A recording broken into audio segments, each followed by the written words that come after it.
Hi guys, it is just after 8. Probably do, this is the pro video. We'll do the pro video.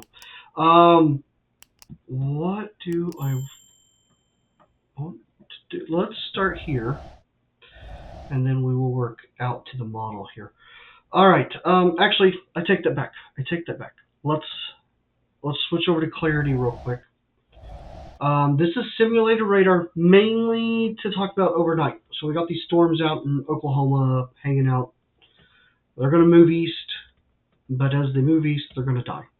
4 o'clock in the morning, 5 o'clock, 6, 7, 8, 9, 10, 11, noon. No big deal. Nothing to write home about, nothing crazy going on. Tomorrow morning, I want to say something completely different, but we'll see. All right, let's go back to this.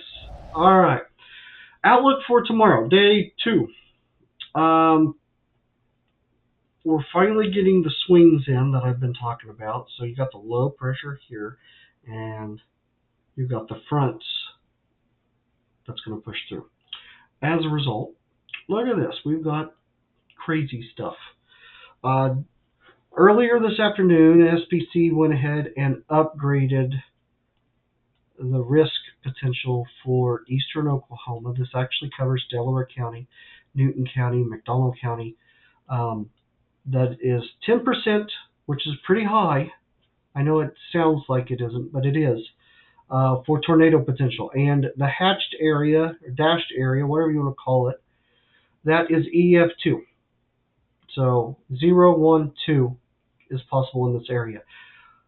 I have a feeling this is going to upgrade tomorrow morning when we see it. I have a feeling we'll have some zones for EF3. We'll see. All right, moving over to wind. We've really locked in wind potential for basically central eastern Kansas and southwest Missouri. The hatched area is 65. I would say 65 to 70 mile per hour.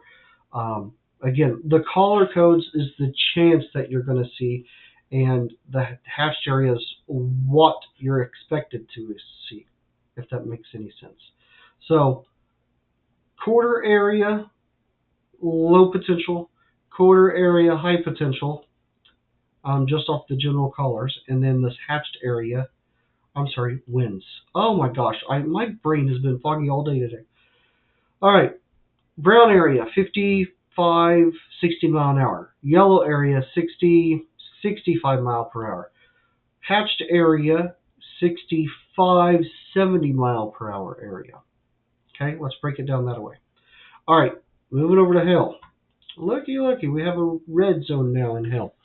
All right, if you're in the dashed area, which means if you're watching this, you're probably in the dashed area. We're looking at lime-sized hail. I have a feeling this will upgrade tomorrow morning. We'll probably see some baseball zones set up, and then the chance of seeing the hail.